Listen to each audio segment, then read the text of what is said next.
When you know that you are queer, but your favorite drink is beer, that's gayish. You can bottom without stopping, but you can't stand going shopping, that's gayish. Oh, gayish, you're probably gayish. Well, life's just too short for narrow stereotypes, so it's gayish. We're also gayish. It's Gayish with Mike and Kyle. Hello, everyone in the podcast universe. This is Gayish. The podcast that must be protesting something important because it kneels every night. Yeah. Something about a flagpole. I don't know. The national anthem. Yeah, America. Yeah. I'm Mike Johnson. I'm Kyle Getz. We're here to bridge the gap between sexuality and actuality. And today, Kyle ties it up. But we have to reveal who won. Well, okay. All right. Because the episode that we already recorded is the one that comes out last, so we won't have revealed who won on that episode. They could be in anticipation for like 45 more seconds, Kyle. Okay. Wow. You're the art of suspense. We're going to talk about vodka. Which, yeah. But first. Hi, Kyle. Hi, Mike. Happy holidays. This is our Christmas episode. If you're on Patreon, you're listening to this Christmas Eve, the night baby Jesus was born. Mm-hmm. If you're listening to us on the main feed, it's Christmas Day. And you're avoiding your family by trying to do something that you said that you had really important work to do, and then you sat down and put in your headphones and started listening to this instead of doing anything. Yeah. And exactly. We appreciate you being here with us. Happy holidays, everybody. Yeah. Also, Hanukkah is still going on as of this recording, so happy Hanukkah, Kyle. Oh, happy Hanukkah, Mike, and no one else. Exactly. I guess that's it. Yeah. What are you doing for the holidays, Mike? Nothing. Not a goddamn thing. Zucchini, our puppy, is a nightmare. And we can't take her anywhere because she will literally eat anything. I thought I like to put things in my mouth. She's out of control. She did eat my papers one time when we were recording. Yeah, exactly right. If you have any other homework you want her to eat, she's happy to do that. Yeah.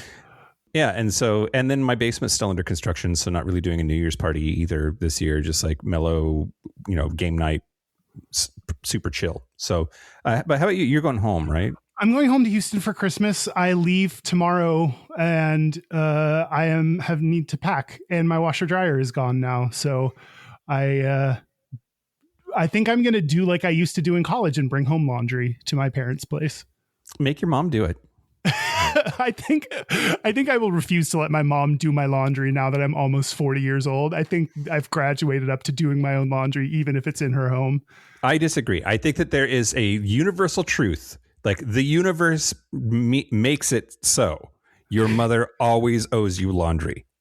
Like, as long as she's able. That favor. Yeah. Okay. All right. But, whatever. Yeah. You do you. Yeah. Now here's the news. Shut your mouth hole. It's time for your ear holes. News. Okay, Kyle, news the first. Yeah. We're going to do a death sandwich. Nope. We're going to do a bullshit sandwich on death bread. Queer adult film star Lane V. Rogers, who was known by his stage name Blake Mitchell, has died at age 31. He was an OnlyFans performer and made frequent appearances on Himeros, our friend Davey Wavy's studio. And but he died in a motorcycle crash on the 15th of December. And I did like a memorial jerk off to him. I didn't know what else to do. I think that's what he would have wanted. Yeah. But he got his career started back in 2014, performing in webcam shows, and then decided to become a full-time adult content creator. He's famous for wearing glasses in porn, which not a lot of people do. And then, of course, being hot and having a giant penis. So, right. But were you like me, and when you saw that he died, like look at the description on Instagram or look at the article to try to see if it was drugs? Because I feel like a lot of time it's drugs. And it was kind of nice to know that it wasn't drugs this time, because that seems to take a lot of porn stars. Well, we don't know that it wasn't drugs, but if it was drugs, it was the drugs that made the motorcycle problem happen. That's true. It's, according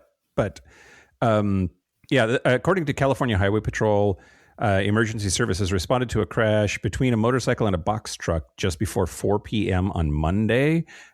I don't know who's getting crunk on a Monday afternoon, so it's likely not drugs, but it's still being investigated whether drugs or alcohol were involved, according to Ventura County and their medical examiner. So anyway, God damn, he was hot. Yeah. Sad. It would have been sad even if he wasn't hot. I don't know. Okay. Beg to differ, Kyle. Okay, news the second. Yeah, I fear we didn't give that story the reverence it deserved.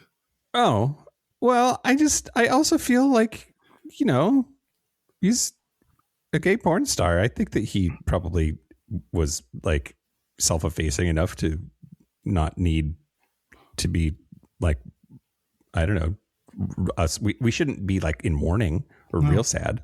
Maybe. Okay. I am wearing black. Oh, see, we did it. Okay, perfect. This was the correct amount of reference, Kyle. Okay. News the second. Okay. President Dickbag Fuckface Assholes Food and Drug Administration, the FDA, has sent warning letters to nearly a dozen companies claiming that the chest binders that they manufacture and or sell have been misbranded as medical devices, and they need to register their products as Class 1 medical devices for 2026. This is real specific shit that they're going after. Like, this is not, we fear that there are kids in classrooms pretending to be kiddies and changing their gender. This is like someone knows something and like reported this, or someone knows the trans community, because to know that chest binders are an important part for trans people, trans men specifically, is like, that's some specific shit that they know. Yeah. And there's like really no reason to regulate that unless you were going to try to make some kind of crackdown happen. Yeah. Right. Like if it's a medical device that it has to be prescribed, and then you're like going after those companies who are just trying to make it easier for trans people to deal with their dysphoria. Yeah. Like there's no reason to do this except to be a dickbag. Yeah. I know there's like specific precautions you have to take when wearing a chest binder. You can't wear it permanently. You have to like take breaks and stuff, and you have to make sure it's not too tight. Those are the only things. I'm sure there's more, but so they're like, but I don't think you need to be prescribed it by a doctor. That's so much effort just to flatten your chest out. Yep. It's wild. It's wild to me. Yeah. And the companies have been given 15 days to notify the FDA of what they are doing to address the supposed violations, even though they weren't violating anything. They're just being accused of violating a misclassification of medical equipment or medical devices. But the HRC and the advocate are paying attention. The FDA Commissioner Marty McCary, who is maybe supposed to be on the Dickbag Fuckface Asshole Award nominee list, be sure to vote in that. By the way, voting now for this year's. Anyway, FDA Commissioner Marty McCary said that, quote, illegal marketing of these products for children is alarming. What? It's always the fucking children. The FDA Who's will marketing these to children? I prove you can't just say children and then expect to win. Like, you prove it. What marketing are they doing to children? The FDA will take further enforcement action such as import alerts, seizures, and injunctions if it continues. And then the advocate's article goes on to say there is no chest binder designed for minors or using any child model on any of the sites that were sent warnings. So whatever, fucking fuckers. You can just make it up and then to scare people, because that does sound alarming. If children are being prescribed or given chest binders, that would surprise me. Yeah. And but like, it's not happening. Kids aren't willy-nilly getting surgeries. They're not doing trans for everyone, like what Shitbird said on national television the other night. It's just not happening. Yeah. And trans athletes is much ado about nothing as well. Like, I forget who it was that was talking about this the other night. I was watching who was it? Doesn't matter who it was. Like, of all of the like hundreds of thousands of athletic scholarships being given out in the United States, do you know how many were given to trans athletes? Oh God, like 4?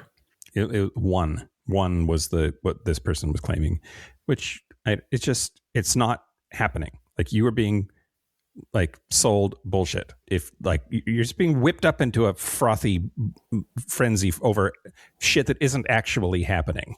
Yeah, totally. Oh, I'm so goddamn angry now, Kyle. I'm not even going to enjoy this vodka. Take a shot now. All right. And news the last, Kyle. Yeah. Rob Reiner, esteemed actor, director, and marriage equality activist, and his wife, Michelle Singer Reiner, were found dead in their Los Angeles home on Sunday afternoon. And the police are investigating as a homicide. Their son, Nick, has been arrested on suspicion of murder. But I don't think people realize just what an important ally Rob Reiner has been. And I certainly don't. His death, on top of being just like crazy, violent, and shocking, is a huge loss to our community. So first, Rob Reiner became famous as Michael Meathead Stivic on Archie Bunker. He's the Archie Bunker's son-in-law on All in the Family, which ran from 1971 to 1979, and he was the liberal foil to Archie's bullshit, and was often the voice of political issues, including gay and what would eventually become called trans characters. But his greatest contributions to our community were as co-founder of the American Foundation for Equal Rights. It funded the legal fight against Prop 8 in California. And really, like, the resistance to Prop 8 was like he co-founded the fight against Prop 8 in California. At a human rights campaign, Los Angeles dinner in 2019, he spoke out for us, saying, quote, "We have to move past singling out trans, LGBTQ, Black, white, Jewish, Muslim, Latino. We have to get way past that and start accepting the idea that we're all human beings. We're all human beings. We all share the same planet, and we should have all the same rights, period. It's no more complicated than that." And he and his wife were both just true champions for our rights and allies. The HRC issued a statement, quote, "The entire HRC family is devastated by the loss of Rob and Michelle Reiner. Rob is nothing short of a legend. His television shows and films are part of your American history and will continue to bring joy to millions of people across the world. But yet for all of his accomplishments in Hollywood, Rob and Michelle will most be remembered for their gigantic hearts, their fierce support for the causes they believed in, including LGBTQ plus equality." And just the reason that dickbag fuckface asshole and the right hates him so much and have been so shitty about his death is because he is a stalwart supporter of marginalized people, especially queer people. What have they done that's shitty? I haven't seen any of this. Oh, you didn't see Trump's tweet about Rob Reiner? Oh my God. Oh my God. Okay. Nearly 2/3 of Americans polled say that his tweet about Rob Reiner's death was absolutely horrific. He said, "A very sad thing happened last night in Hollywood. Rob Reiner, a tortured and struggling but once very talented movie director and comedy star, has passed away together with his wife Michelle, reportedly due to the anger he caused others through his massive, unyielding, and incurable affliction with a mind-crippling disease known as Trump derangement syndrome." Oh my God. It's the kind of thing that, like, when I saw that, I was like, there's no way he actually posted that. He absolutely did. And then the next day in the Oval Office, he was asked about it and he stood by it. He doubled down, said, quote, "Well, I wasn't a fan of his at all. He was a deranged person as far as Trump is concerned." And did he refer to himself in the third person like that? That's also distasteful. It's just, well, everything about him is distasteful. He is an egregiously distasteful human with, I can't think of a single redeeming quality about that man. And he's just so vile. And anybody who has any sort of admiration for him or a desire to praise him is equally vile. Like, I don't know. I guess I've drank the Kool-Aid. I have Trump derangement syndrome, Kyle, and it is delicious. Now I understand what you meant by death bread sandwich. Yeah, exactly. There's your shit sandwich on death bread, everybody. Happy Christmas. Merry Christmas. Merry fucking Christmas, everybody, and a Happy New Year. Well, speaking of shit sandwiches, no. Speaking of nothing, I want to thank the following new Patreon member. Thank you to Pup Rye, but it's spelled RYE. Ooh. Yeah. Nice. Thank you to Young Buck, all one word. Oh, that sounds hot. That sounds like a cowboy I want to see shirtless. Yeah, like Orville Peck. And thank you to Chak Hing Lung, maybe? Liang? I'm so sorry. Chak Hin Lung, I think. Okay. Nailed it. Merry Christmas. Merry Christmas to you, Chak. If you want ad-free episodes a day early, if you want to pick an episode topic yourself, if you want to come to our quarterly Patreon happy hours, if you want a bunch of extra benefits and to support the show, go to patreon.com/Gayish podcast. Use my hole. Young Buck. Use Mike's hole.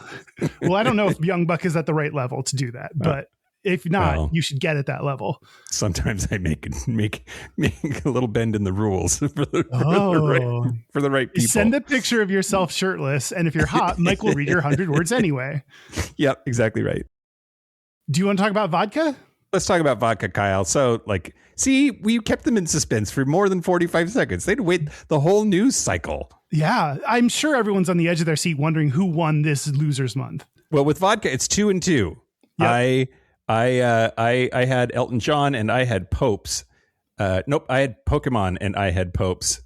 Kyle had Kathy Griffin and Vodka. Yeah. And so that means our tiebreaker is the episode we already recorded, which is Elton John. That's our Patreon monthly bonus episode for the month. I fucking won it. I won the Losers Month. Does that make you the first loser? I am the number one loser, Kyle. So you know what that means? You know what that means? You know what that means? You know what that means? What does that mean? You're number 2. That means duty. I lost at losing, so I don't know what that says about me. Oh, by the distributive property of losing, you're a winner? I guess. Yeah, we'll go with yes.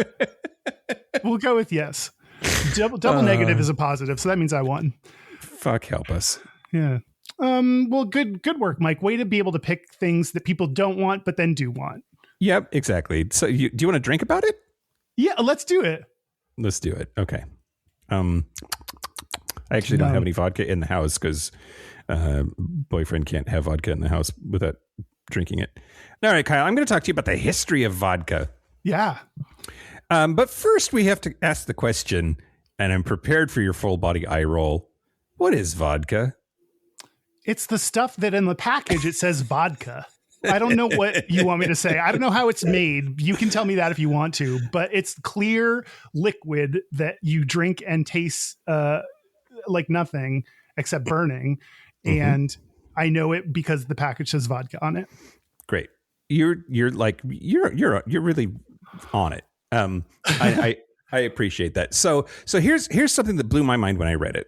In just May of 2021, the United States officially, quietly changed the legal definition of vodka because it's actually pretty hard to pin down because there's so many different ways to make it. But for 60 years, from 1962 to 2020, American law defined vodka as a spirit, quote, without distinctive character, aroma, taste, or color. Wow, drag vodka, get them. Well, and that's how I feel about vodka. Don't get me wrong. I will drink vodka drinks all day long. That's totally fine. And people who are like, I like this vodka versus that vodka, I'm like, it's just vodka. There is no difference. That's not true because potato vodka is nasty. Sorry, Russia. Potato vodka is disgusting. So there are differences between vodkas based on what it's made from. Okay. I agree with you. Potato vodka is so gross. You cannot tell me that there's no difference in vodkas. Well, okay. If it has okay. I'm with you. But the vodkas that I might buy, I agree. They're all the exact same. There's no high shelf vodka that matters. Flavorless Absolute versus Grey Goose versus Tito's versus whatever the fuck. None of that matters. Having a preference among them is such utter horse shit. It just fight me on that. Anybody who wants to. Okay. So and other clear spirits like gin basically start as vodka. Right? Gin starts as vodka's base, but then adds juniper berries and other botanicals to it. White rum has sugarcane in it, but is basically vodka with some sugar in it. But vodka is specifically distilled many, many times to take away any flavor or color or anything. Anyway, so American law, though, since 2021, allows vodka to legally have up to 2 grams of sugar per liter and still be called vodka. Oh, interesting. Does that change the caloric or health properties of vodka? It sure does. Yeah, it can.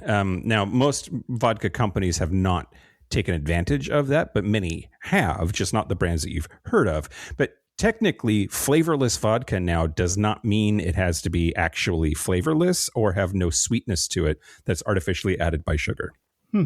Mike, that question that you asked that I was annoyed at became interesting. Good work. You're welcome, Kyle. This is, I just sometimes want to accidentally educate you. Vodka can actually be made from almost anything that you can ferment. Wheat, rye, potatoes, as you said, which you hate. Corn, Tito's and Smirnoff is corn. Grapes, which is Ciroc or Ciroc. Vodka is fermented from grapes. You can even make vodka out of milk. Ew. Or honey or carrots. Ew. Yeah. Okay, so who invented vodka, Kyle? Well, okay, the obvious answer would be Russians, but I feel like that's too obvious, so it's not. So I'm going to go with Germany. No. Okay. At least Russia is one of the people making claim to it.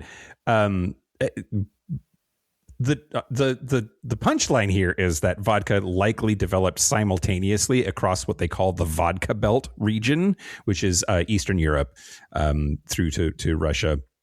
Kind of like how multiple people actually invented the telephone at the same time, but Alexander Graham Bell gets the credit for it. But since 1978, there's been a legal battle, a literal international arbitration case between the countries of Russia and Poland over who gets to claim that they invented vodka. So basically, the government of Poland said in 1978, they said that you can only call it vodka if it came from Poland.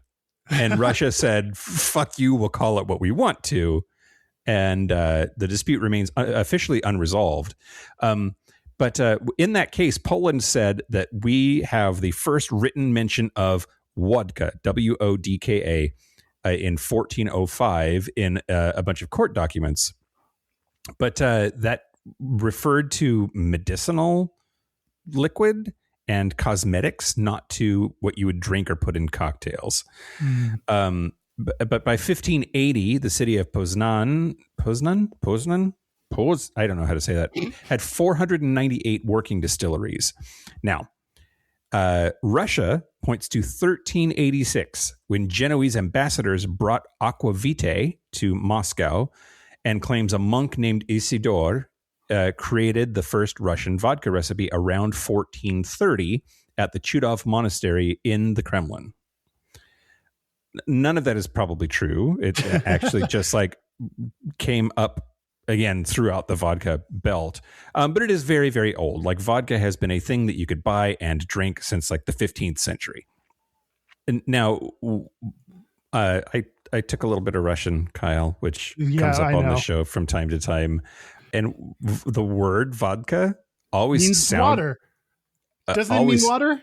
always sounded like voda to me, which is water. And it is. Russian does this thing where you can add a ka to the end of a word to mean like little. It's like ito or ita in Spanish. And so vodka is like literally like little water or cute, tiny, adorable baby water. Did I sound smart that I knew that? You totally did. I just need praise. I need praise and recognition. Yeah, you basically speak Russian, Kyle. Yep. Отлично. Очень хорошо. Nostradamus. But yeah. Anybody who thought to themselves that like voda sounds like vodka they're right. They are the same word, ish. Other names across the vodka belt for vodka reference, instead of water, they reference fire. So in Polish, gorzata. In Ukrainian, there's horika. It derives from words meaning to burn or to be on fire. So you're right. It tastes like burning. Yep, that's the only distinctive quality of vodka. It's good though. It's good. It can be real good. Yeah. Do you know who Dmitry Mendeleev is? I have no idea. He made the periodic table of the elements. And there is a story that he determined that 40% alcohol by volume is vodka's ideal strength. And they point to a 1865 doctoral dissertation that talks about alcohol and water compounds. But he did not claim in that paper that 40% was perfect, even though he gets the attribution for it. His paper had to do with things over 70% and blah, blah, blah. The 40% standard was chosen to simplify tax calculations. 38% was being made in some places and 40% was being made in other places. So 40% was just like a tax thing. But 80 proof is what most vodka sits at. This myth about Mendeleev, he didn't drink vodka. He drank red wine because he didn't want to become an alcoholic. Sure. That's why I drink red wine too. That's why I drink 10 glasses of red wine a night. Right. Yeah, totally. Let's see. Russia actually had prohibition before the United States did. Tsar Nicholas II banned vodka sales in 1914. And that made Russia the world's first prohibition country, and it was real bad. That like made a third of state revenue during World War I go away. Grain was being diverted to illegal moonshine, so it created bread shortages in cities. People started drinking polish and varnish and denatured alcohol because they couldn't get vodka. Ugh. And some historians even say that this is like why the Russian Revolution happened. They were like, there were a bunch of food protests, and that the Tsar basically was deposed in part because people were like, "Fucking give us vodka." Vodka seems like the unsung lifeblood of many countries. Like it goes away and all of a sudden we don't have bread anymore because we're like, we got to fucking make something. Yeah, exactly. Who's buying all of the bread flour to make fucking vodka? Yeah. Anyway, that's I think that's all I wanted to talk about with the history here. Oh, Gorbachev. So Mikhail Gorbachev launched the USSR's strictest anti-alcohol policies since prohibition was overturned. They cut vodka production by like 40%, said that you couldn't buy booze before 2 p.m. in the afternoon. And they raised the drinking age to 21. They increased prices by like 50%. And basically, Gorbachev was super duper unpopular, in part because of like, give us our vodka, man. Yeah. Anyway, that's the history of vodka. Well, I'm going to talk to you about some Gata. Let's do it. Gata. Yeah. So this is Gata that I've referred to on previous episodes about preference in alcohol by sexual orientation. Oh, yeah. Okay, great. This is a chart called United States Preferred Alcoholic Drinks 2011 by Sexual Orientation. This was published by Statista Research Department in 2012, but they didn't do the research. And when you click on view the source, you have to have a Statista account, which I'm not going to do that. I'm not going to give them the email address because I don't want to. I mean, we had 3 new Patreon supporters. We could probably throw some money at that problem if it would make your life better. Nope, it would make it harder because then I'd actually have to write down all the details and read them to you. Great, okay. But it's just important to know that this was based on a study done in 2011 in the United States. Mm. So here are the results. We'll start with straight men's alcoholic preference. This is just the percentage of people that said they drank this alcohol. So the numbers can add up to more than 100% because you can drink multiple alcohols. Boy, can I. Boy, and I do. I can, I do, and I will. Let's see. So straight men's preference, beer is by far their number one choice. 61% drink beer. I think I said this last time you said that. It's right there in the theme song for a reason, Kyle. It is. Yep. That is the stereotype. And it's like stands out on the chart, the overall chart with all the different orientations and alcohols and stuff. It stands out for sure as one of the highest percentages as well. So like straight men's interest in beer knows no bounds. Well, it knows one bound because it ends at 61%, but still. Their next highest is half of that, which is wine. 30% drink wine. That surprises me. Why? Because I think of wine as... Did I say this last time? I'm having serious deja vu, Kyle. Maybe. You might have, All but over again. don't worry. No one remembers. Okay, great. I think of wine as being feminine, and therefore something that straight dudes would like shy away from. And I would think that there would be other like butcher things that they could drink that would be higher up on the list than second. Like whiskey or something? Like whiskey or something. Yeah. No, wine is up there. I think you take its popularity, which would give it a high percentage of people liking it, and its femininity, like stereotype, and that reduces the percentage so that it nets out at 30%. I think that makes sense when you consider how popular wine is. Okay. Yeah. All right. Next highest is vodka at 26%. Great. So those are their top 3. So now by comparison, let's do gay men's alcoholic preference. Their number one is our number one preference is wine at 47%. Okay. I mean, that probably checks out. Yeah. Next highest is vodka at 45%. So they're neck and neck. Vodka and wine are neck and neck. 47 for wine, 45 for vodka. And then our third highest is beer at 43%. Yeah. Okay. I mean, so the pattern is different than for straight guys, but still like, in the zone, it's still the same top 3. Same top 3. That is a bullet point I wrote down. Same top 3, just a different order. And also our preferences are not super pronounced. It's 47, 45, and 43. They're each 2 percentage points difference. So it's not like we far and away prefer wine or vodka over beer. I think that's really interesting because I think people assume that gay men don't drink beer, and a lot of them do. Yeah. Yeah, sure. It's a type of stereo, Kyle. It is a type of stereo for sure. Let's talk about women. So straight women's alcohol preference. Sorry, non-binary people. I just realized that you're not on this list. You don't count. Not by me, by them.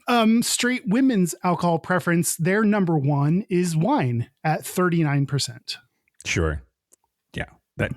Yes. Checks out. Yes. Their next highest is beer at 34%. I reject that. Okay. Okay. I don't know what to do about your rejection, but why? Women don't drink beer. Like famously, Miller High Life, like has the lady drinking beer on the moon or whatever, like because they were trying to figure out how to get women to drink beer, and it did not work. The champagne of beers, that whole thing. No. I mean, I've heard that phrase, but I didn't know that was to get women to drink it. That's what did I make that up? I might have made that up, Kyle. Everything I said could be a lie. Okay, sure. I mean, that's a good notice for this entire podcast. Yeah, that's true. And I don't that's just true. mean episode. I mean just the entire thing. If you're listening to this, take note that all of this may be lies. 8.5 years of horse shit, Kyle.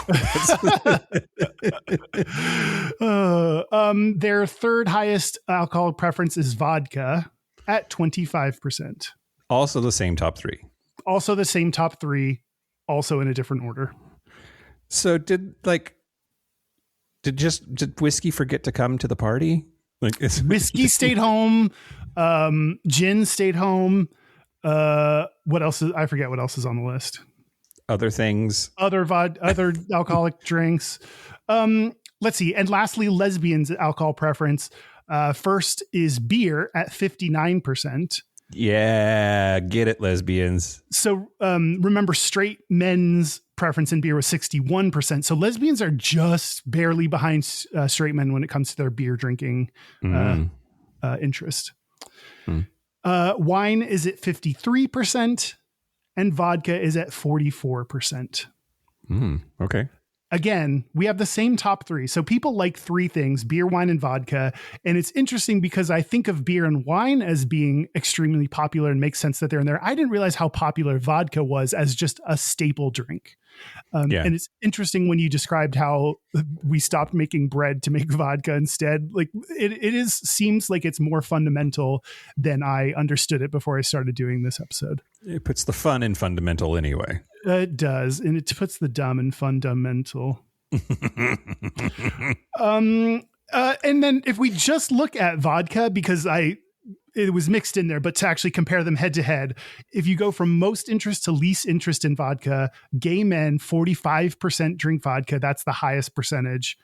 Next is lesbians at 44%. So just behind. So we're pretty neck and neck. And when it comes to our interest, gays love vodka. Next is straight men at 26%, and next is straight women at 25%. So they're also pretty similar in terms of their interest. So you did it, Kyle. We found it.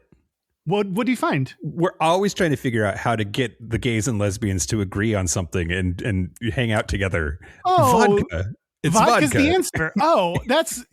That is for sure the solution. You throw any kind of alcohol at gays and we'll fucking love it. More on that later. But if you're going to make it something, make it vodka because we share interest in that. Yes, do it. I love that. That's the Gayda. Well, that's the Gayda. Thank you for that, Kyle. You're welcome, Mike. I'm going to talk to you about vodka brands, Kyle. Okay. Yeah, let's do it. And which ones you can drink and feel good as a queer person and which ones not. So is there a brand of vodka in your head that you're like, nah, because like for a reason, even if you don't know what the reason is? Like I said, any kind of potato vodka, but no. Yeah, I mean, because of politics is no, there's none. I don't know the negative. I know positive politics of some, but not negative. Do you remember? Because we knew each other. What? I remembered that when I was like looking through stuff, I saw Tito's did something shitty, but I didn't have the inspiration to look up what, so I don't know.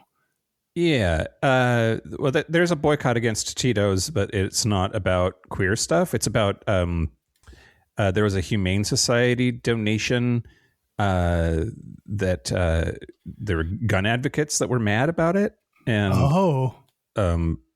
I guess the way that that's all I found about Tito's, because also boyfriend doesn't drink Tito's, and I was never really quite sure why. I might be wrong about that. I think Tito's is from Austin. It was really popular in Texas. Yeah, maybe that's why. It's because it's from Texas. Who knows? Anyway, no. So do you remember, because we knew each other at the time, when we were supposed to stop drinking Stoli? No. So Stolichnaya vodka, now called just Stoli, because that's what we called it anyway when it was the full name. In June of 2013, Russia's parliament unanimously passed a law outlining propaganda of non-traditional sexual relations among minors. So that's the whole, like, don't say gay, like Russia-wide, went into effect. And so sex columnist Dan Savage, hey Dan, come on our show. Yeah, please. Respond to our messages on Instagram. Launched the #DumpStoli campaign. And so gay bars from West Hollywood to London started pouring out Stoli in the gutters. And the Stonewall Inn removed it from their shelves, all as a protest against what Russian parliament did. The problem with that, though, is Stolichnaya sold internationally wasn't actually Russian. It was produced by Latvia's Balsams Distillery in Riga, Latvia, which is an EU member, and owned by SPI Group, which is headquartered in Luxembourg. And the company's owner, Yuri Shefler, who's a billionaire, has been in exile from Russia since 2002. The Russian government tried to take the brand back away from him, and so he left the country. Russian customs once seized $40 million worth of Stoli from him. But anyway, like it's sure, it's a Russian brand of vodka, but like it's not like drinking Stoli was helping the Russian government, or like it got the bad rap for it. And people sort of virtue signaled by not drinking it when that really wasn't having any sort of impact. Wow. Call it Renee. It's got a bad rap. Yeah. What? Don't worry about it. Okay, great. I assume that's a rap artist who should not be rapping. No, it's no? not. Renee Rapp? No, okay. Okay, No. never mind. She's not our generation, so it doesn't matter. I'm old now. It's fine. So Stoli tried to pivot. They tried to like do better, or not do better, but like dispel the myth or the rumor that they somehow drinking them had anything to do with anti-gay Russia. They had rainbow messaging. They had an open letter that said, quote, Stolichnaya Vodka has always been and continues to be a fervent supporter and friend of the LGBT community. They donated $300,000 to the LA Gay and Lesbian Center. They've since donated over $5 million to LGBTQ causes. And then in March of 2022, when Russia invaded Ukraine, they officially rebranded from Stolichnaya to just Stoli. The Stoli is now the official name. And their grain comes from Slovakia now. None of the materials come from Russia anymore. There was some like material components to it that came from Russia, not anymore. So to donate big to gay causes, do we just need to start rumors that they're anti-gay and that'll help make them donate $5 million to us? I mean, it would have worked. It would have worked in 2013. I don't know about now. Yeah, that's true. That's very 2022. True. Yeah. They've released Harvey Milk limited edition bottles. Okay. They what? I don't know. That seems weird. Well, here's a dead guy on our bottle. I don't know. What did Harvey Milk like vodka? I don't know the connection. So that seems odd to me. They are in Chapter 11 bankruptcy since last year. They said because of post-COVID demand declining, and they had some kind of cyber attack. I don't know. But their LGBT track record has been like consistently positive. And maybe if you're still not drinking Stoli, reconsider that. I don't give a fuck what you drink, but like just that's some stuff to think about. Yeah, based on a false premise that you're helping the Russian government. Now, then as far as vodka brands that are owned by queer people, like instead of sending donations to queer organizations, these sort of are a queer organization. There's a vodka called Super Gay Vodka out of Yonkers, New York. It was founded by Aaron Thorpe and Tom Jackson. It is a, quote, farm to disco vodka. It's made from 100% organic New York corn, and 10% of profits go to LGBTQIA plus organizations. They also make Fire Island dry gin. Oh, sure. There's Tom of Finland organic vodka. Wow, I didn't know they did. I didn't know they did alcohol. Proceeds support the Tom of Finland Foundation. Equality Vodka is another one. They donate 20% of their profits to LGBTQ plus organizations. Rhodium Spirits in Rhode Island is owned by a lesbian couple, Kathy Plord and Carol Larson. That makes it, quote, New England's only LGBT-owned spirits brand. And there's a canned vodka soda called Gay Water that was created by Spencer Hodgson. And all of those are super gay brands. Go for it. They're not big brands. So among the big brands, what should you do? Absolute deserves special recognition. So Absolute became the first mainstream brand to advertise in LGBT media by placing ads in The Advocate and After Dark magazines in November of 1981. Like early HIV AIDS crisis, and they bought a bunch of LGBT media ad placements. Yeah. They have spent $31 million on LGBTQ marketing and donated $40 million to LGBTQ charities, including GLAAD, OutServe, and God's Love We Deliver. They are founding sponsors of the GLAAD Media Awards since 1989 and have been sponsoring RuPaul's Drag Race since 2009. Yeah, that supports our community for sure. Yeah. And Smirnoff and Sky are sort of like distant second/third. Smirnoff launched their Love Wins campaign in 2017. They donate $1 per bottle to the HRC. And Sky Vodka claims to be the first spirits brand to air an ad featuring a lesbian couple from 2002. But like, just of the big brands, Absolute is the one to support if you really want like politically a huge brand to do responsible things with your money as far as queer people are concerned. Absolute Vodka. Yeah, and I think like when I was reading things, everyone was like, you know, this isn't just pink capitalism. They really do care. They were early to the game. And I don't think it's anything but still wanting to make money. That is at the root. If it didn't make them money, they wouldn't do it. At its root, every major company, not every major company, every company is about getting a return on investors' investment. So Sure. like that is their only goal. So it's great that they do what they do. It's important to know if you're going to buy vodka to know what to buy. And I still don't think they're like this benevolent being that loves us and wants to give us back money just for the sake of it, you know? Well, yeah. Okay. Your cynicism is contagious, Kyle. Jaded. Yeah. That's the brand chit chat. Okay. Well, I'm going to talk about vodka sodas.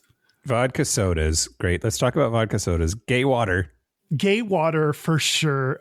This is from a 2023 article called The Glorious Gayness of Vodka Soda. This is in vinepair.com. It is by Zachary Zane, a gay ass name. And I grabbed some quotes from it because I think it helps break down why vodka soda is a main staple of gay bars and gay people. Do you have any theories? It's just because it's low carb. Is my guess. Yep. Twinks. We have Twinks to thank, Kyle. Thank you, Twinks. Yeah. So on that point, let's see, Tyler Schober. We care about him because he's a 27-year-old gay man who began drinking vodka sodas when he started frequenting gay bars. That's his expertise on the subject. Yeah. I mean, I also am an expert drinker. Me too, for sure. Tyler says, quote, though a vodka soda does slay, I believe gay men are conditioned to order them in queer spaces because it places them in a superior position to other patrons. It tells folks in the bar, I care about my body, not enough to not drink, but enough to let you know that I'm drinking the 100-calorie drink. I care about my body, just not my liver. Yeah, exactly. I care about most of my body, like 97% of my body. So I thought about the like low calorie thing, and I didn't think about the like signaling to other people the low calorie thing. We care, and depending on the bar, you'll find different degrees of caring about being seen and what you look like and your appearance and your presentation. But I feel like I fear that our gay bars have more of that than other bars. Yeah, I think that's true. So what you order may say something about you to other people. Whether you want it to or not. Whether you want it to or not.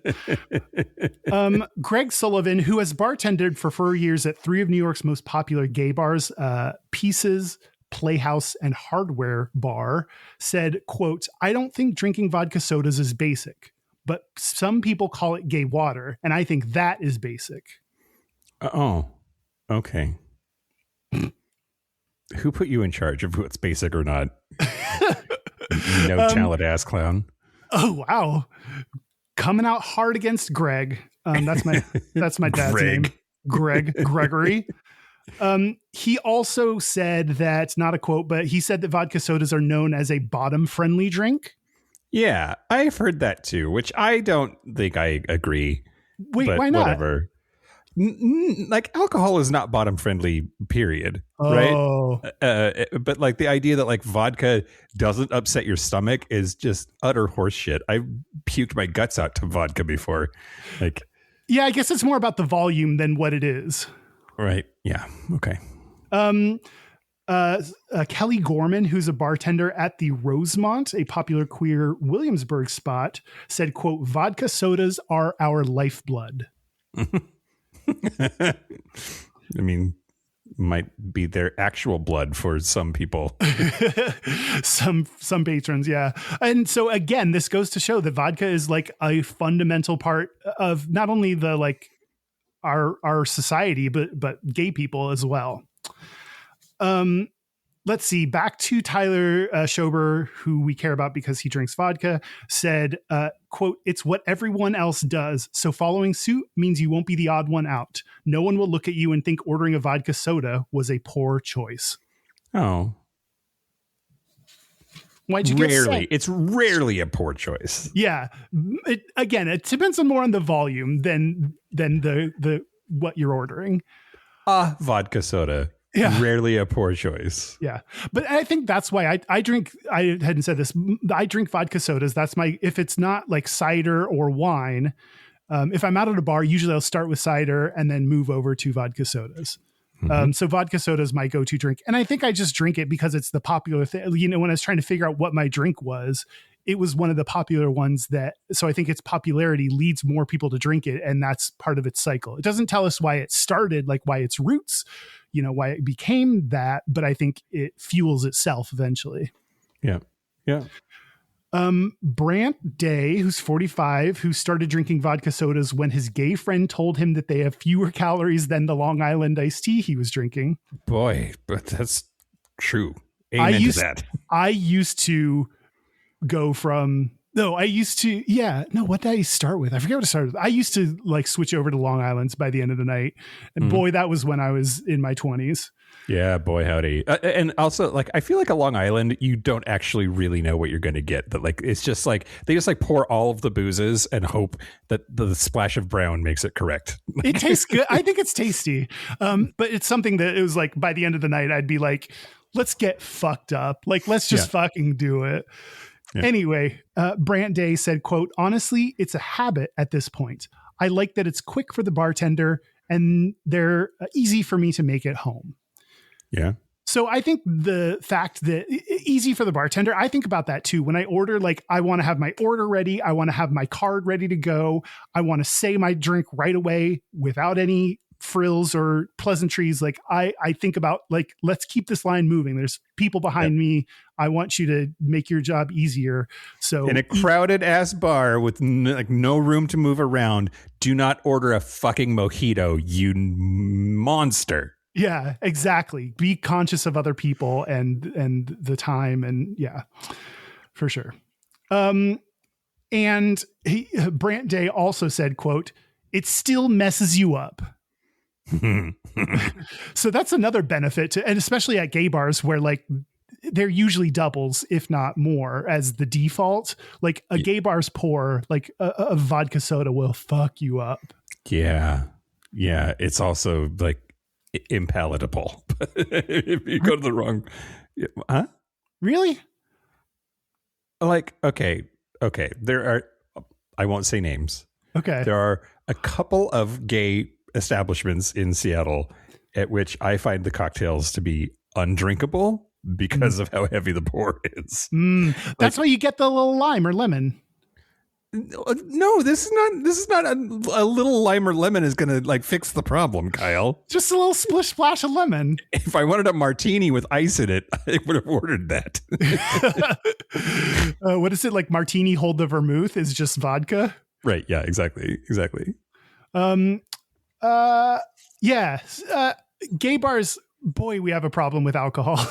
Yeah. Again, more to come. Back to Kelly Gorman, who was the bartender, said, quote, a lot of marketing has gone into the vodka soda's rise in the gay community. For decades now, some vodka brands, which I think she's referring to Absolute, have catered and marketed to the LGBTQ community, and not in an exploitative manner, simply attempting to make pink dollars. So she's one of those people that, again, I don't buy that it is all about pink dollars, but their care can be genuine at the same time. But I do think vodka soda's rise in popularity does have something to do with vodka's early investment in the gay community. Yeah. Yeah. That's vodka sodas. Do you think we missed anything? About vodka sodas? Yeah, They're very popular. they're very popular. Yeah, for sure. You get yours with lemon if I like- available. Yeah, I like lemon in mine. It depends on, again, like I'm an anxious person in general, much less like asking the bartender to do anything out of the ordinary. So I feel like a little uncomfortable asking for what I want. That's a theme that shows up in my life. But yeah, if I am feeling bold, I will ask for a lemon instead because I like lemon. I don't like lime as much. Yeah. And I like mine with beer. Hold the vodka and ice. Okay. Well, I'm going to talk to you about a couple of other vodka cocktails then. So Moscow Mule. Do you ever drink a Moscow Mule? I have. Yeah, they're delicious. So it's wild how the Moscow Mule came to be. So Smirnoff vodka did not do so great in the United States. And in 1941, there was a dude named John Martin. He had Smirnoff vodka coming out of his ass that he couldn't sell to Americans. There's a dude named Jack Morgan that had ginger beer that nobody wanted and wouldn't buy. And Sophie Berezinski had 2,000 copper mugs from her father's copper company. And so they just went to the Cock and Bull pub on Hollywood Sunset Strip, combined those three things, and made one of history's first like viral marketing campaigns. Wow. So the John Martin, the guy that brought the vodka, photographed bartenders with the drink using a Polaroid camera and leaving one photo for display and keeping one as proof of the popularity. And it just grew. It just built from there really quickly. So much so that there were a bunch of New York City bartenders who paraded down Fifth Avenue, with signs that read "Down with the Moscow Mule." Wow. And that's when this dude was like, quote, "It was great. All the people who saw the sign were rushing into the bars to buy that drink." Yeah, by protesting something, what is the Barbara Streisand effect? I think that's one of them. Like, by protesting it, you're just raising awareness for it. Absolutely. Anyway, I just thought that was really interesting that like it was not a drink that existed. It was just like these three people are like, I need to get this shit to sell. And they just combined forces. And that's why we drink them out of our copper mug. It's crazy. That's so weird. Like I wonder how those three met. Like, how do you come across like, I have this, well, I have this, well, I have that. Like, that's just so weird. And then the other one that I wanted to share with you, you already talked about vodka soda, but drag queens apparently have a like some kind of a relationship with schlepping vodka that is supposedly part of the gay water phenomenon. Huh. I didn't know that. But the Cosmopolitan, the Cosmo was invented in P-Town, Massachusetts. Oh, that's gay. Yeah, Carrie Bradshaw and the Sex and the City girls that did not like invent the Cosmo. Yeah, it was in P-Town. And so this guy named John Kane is credited with popularizing the drink. He had a bunch of gay coworkers that went to P-Town, and they came back and were raving about like this drink, the Cosmo, as being like part of gay culture. And apparently the original recipe was rough. It was just rail vodka, so well vodka, which is the same as all other vodka per my previous email. Rose's lime juice and Rose's grenadine. And end of list. So in 1988, there's a bartender named Toby Cicchini. Anyway, at the Odeon in New York City, he heard about a drink that was popular in San Francisco leather bars. That was the recipe, and reformulated it with fresh lime, Cointreau, and Absolute Citron. And that's when Madonna and Sandra Bernhard became regulars, ordering that drink at the Odeon. And so that was all she wrote. When Sex and the City picked up the Cosmo in 99, the drink had already been hot in New York City gay circles for like a decade or so. and the show was documenting rather than creating that trend. But yeah, so the Cosmo is a totally gay vodka drink. We totally own it. Yeah, it's ours. Straight people don't even try. Right, exactly. Well, I mean, middle-aged white ladies can. That's true. Also enjoy as long as you advocate for LGBT equality. Right, exactly right. So for the Patreon segment, Kyle, I'm going to we're going to play a game. Is this flavor of vodka real? And oh boy! I have a list of flavored vodkas. Some of them are real, some of them I made up, and you're going to have to guess. Okay, that sounds fun. Okay, I'm looking forward to that. Yeah. What do you got? My segment is, I'm calling this Every Segment Everywhere All at Once, because I didn't have one full segment, but I had a little bit from a lot of different segments. So I'm going to do every single kind of segment that we do all in one big segment. Okay, great. We're starting with Urban Dictionary.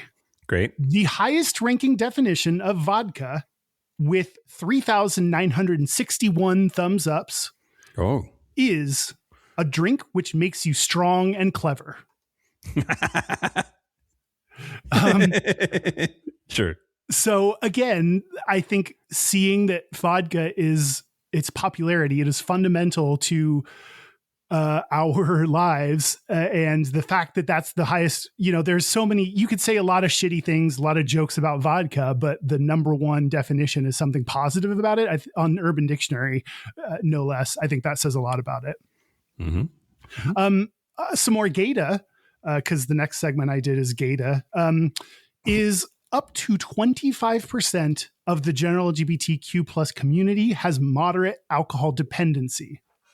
And that is compared to just 5 to 10% of the general population. And this is according to alcoholhelp.com.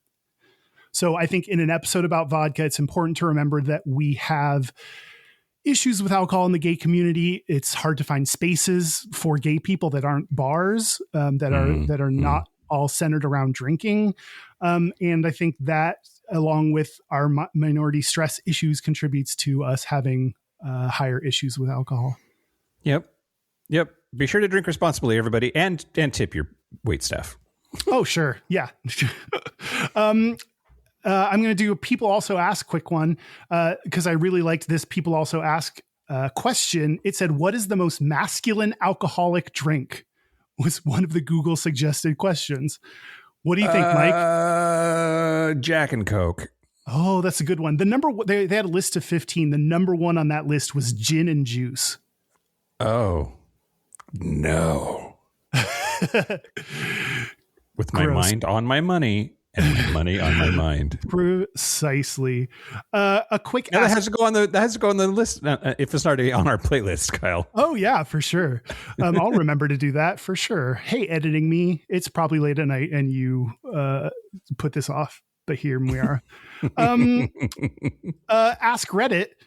I found a question that said, what is hands down the gayest drink you can think of? This was posted to Ask Gay Bros by a deleted user. Mm-hmm. The answers were, number one, what, Mike? Frosé. Nope, cum. Oh. That's not a drink. It is the way I do it. Number two was... Frosé. It's not on the list. Just sorry, spoiler. A Cosmo. No, Piñas Colada. Oh God. Third was Cosmo. Fourth was Shirley Temple. The fifth, again, these are based on upvotes. Fifth was a dirty Shirley. It can't be. Oh yeah, make it nasty. A nasty Shirley. A nasty Shirley. Fifth was Shirley iced coffee. Okay. Sixth was Capri Sun with a crazy straw. Nice. Next was Cosmo again. But the eighth answer was a vodka soda. Great. That's the internet. The internet's just wrong about this one, but that's fine. Frosé, you're right. That is pretty gay and should be up there. The next one was an apple teeny, which that used to be my drink of choice back in the day. Yeah, that's another Sex and the City thing. Yeah. Was it? Is that where I got it? I don't know. Maybe. I don't know. That would make sense. And my last segment for this segment of segments is the history of vodka. In the 1980s, you didn't mention this, Absolute Vodka became, well, you did say one of the first major brands to advertise in LGBTQ plus magazines. But one of the reasons they did that was because they got together and tried to decide who were the most influential groups to target. And they decided that the gays were most influential. So that's one of the reasons they targeted gays with their advertising. I mean, influential or thirsty, it's the same thing, I suppose. What's the difference, really? That is every segment everywhere all at once. I loved it. Thank you, Kyle. Yeah, no problem. Did we do it? I think we discovered that vodka is like, it's fundamental. So it's gay and straight people drink it alike and drink it to a high degree. And we revolt when we don't have it. But I think we have to call it gay because of the gay water phenomenon. And it's the percentage of people who drink it. The data clearly shows that gay people are more likely to drink vodka than straight people by a wide degree. Gay. This is gay. Done. Yeah, we're gonna play a game for the Patreon segment, but should we take a break? Break. This is the part where Mike and Kyle take a break.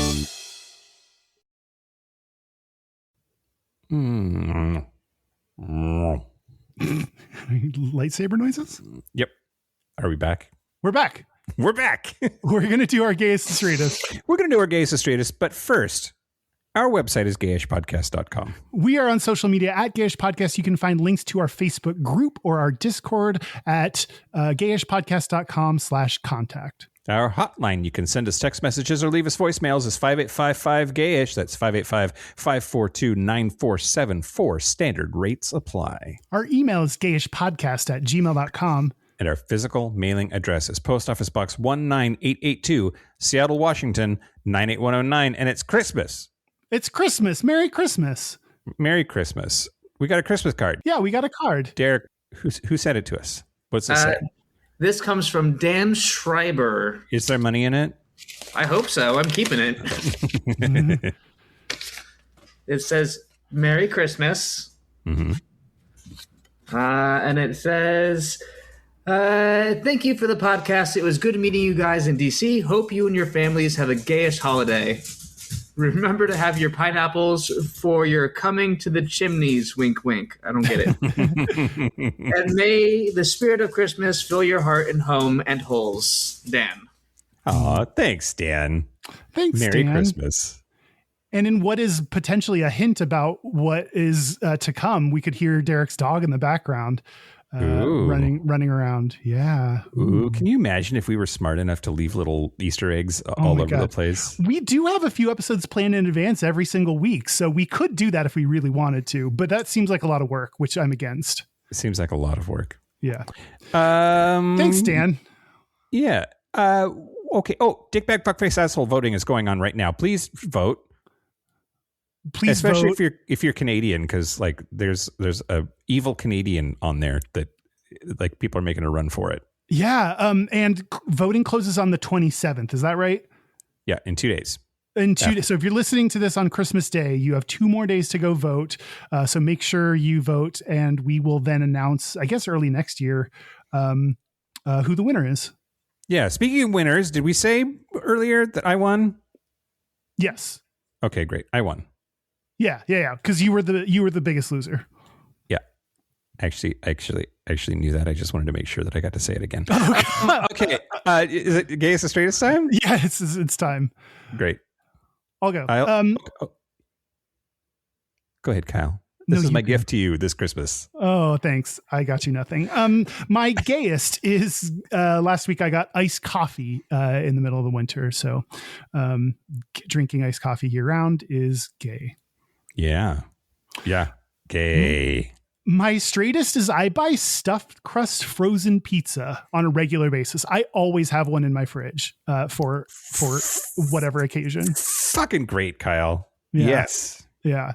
I don't know why you would eat any other pizza than that which has stuffed crust in it. Is it because you don't like crust? No, I'm totally good with crust. I just like it better when there's cheese in the middle of it. It's like a whole other meal. Do you judge me for eating my boyfriend's discarded crusts? No, I like crusts. I think they're tasty. So I would do the same. Great. Okay. Yeah.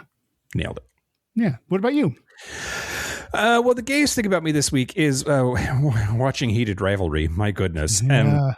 And watching it is gay enough, but then like last night watched the one that just came out, episode 4. And I won't spoil the ending, but I just started crying. It was great. Oh. It was fantastic. Gay. And then the straightest thing about me this week is the front yard floodlight went out, so that like it's now dark in the front of my house, and it goes dark super early. But like just going around and flipping breakers in the breaker box left and right all over the place to try to figure out if any of them would turn that floodlight back on. Just home electrical work is like, that's pretty straight. Yeah, that's like what dads are supposed to do. That's their responsibility. Exactly right. Yeah. We have a listener's Gayest Straightest. This is from Tim Boma. Hey, Mike. Hi, Kyle. Hello, Derek. It's Tim, the friendly neighborhood Canadian bear here, and I just wanted to start off by saying, love you guys, love the amazing shows that you put out every week. You make me laugh, you make me think. It's great, and really appreciate all the work and effort and passion that goes into all the things that are gayish. But that's not why I called. I called today because I want to give you guys my gayest and straightest. And, the gayest has got to be, I went and got a bunch of piercings in my dick. Yep, right in there. And now they're not quite ready for prime time. There's some healing that needs to happen before, they're out into the world. Not to yuck someone else's yum, but they're gonna stay pretty close to home here for the next little bit, at least until the bleeding stops. At least till then. But the straightest has been the names of the piercings. I have been wandering around the house like I'm casting incantations like I'm a wizard, and I'm going around and I'm like, Laura Mavada, and like, Frenum Laura Pavada, and just having a hoot with it. It makes me laugh every single time. And that's a pretty damn bad dad joke, and it feels pretty straight, despite the fact that I'm talking about chunks of metal that are going through my dick. Anyways, thank you for all that you do. Have an amazing day, and keep up the great work. Love ya. Mwah. For just a split second, I thought you were going to say you were trying to figure out what to name your piercings. Like they needed little cute nicknames, and you were trying to figure that out. But this is Freddie. Yeah, this is you little meet Freddie. him. Yeah. Ow! The bleeding. The line about the bleeding really got to me. Oof. Yeah, let that heal. Let everything heal. Yeah, for sure. It makes sense that you're keeping that close to the scrotum for now. Thank you, Tim, for leaving us your gayest and straightest. Yeah, and thank you to your piercer. Yeah. Thank you to your piercer, whoever that is, for getting all in the dick. What happens if you get hard during a dick piercing? You probably won't, because you're like, the anxiety and the pain are probably good dick shrivelers. Or you have to be hard for a dick tattoo. Are you supposed to be hard for a piercing? I don't know. Maybe you get Trimax. I don't know how any of this works. Neither do I. Let's talk about it for another 5 minutes. Great. Sure. And I want to thank our super gap bridgers. Thank you to Adam Y, Locomotive, Simon Strachey, Kaylee Adams, Kid Oliver, Kobe Gordon, Squoggle, Andrew Bugby, William Bryant, John Crawley, Stephen Porch, Yost Dosel, Jonathan Montañez, Forrest Nil, Steve Douglas, Explosive Lasagna, Michael Covington, Thomas B, Dusty Sands, A. Coleman, Chris Cacciatorians, and Jerome York. Thank you for your support. Thank you for your money. That's it. This has been Gayish from the Chris Cacciatorian Studios. I'm Mike Johnson. I'm Kyle Getz. Until next week, be butch, be fabulous, be you. See ya. Be drunk on vodka. Yum. It's Christmas. It's Merry Christmas. That's what Jesus would want. Yeah. Happy birthday, Jesus. Okay, bye. Bye.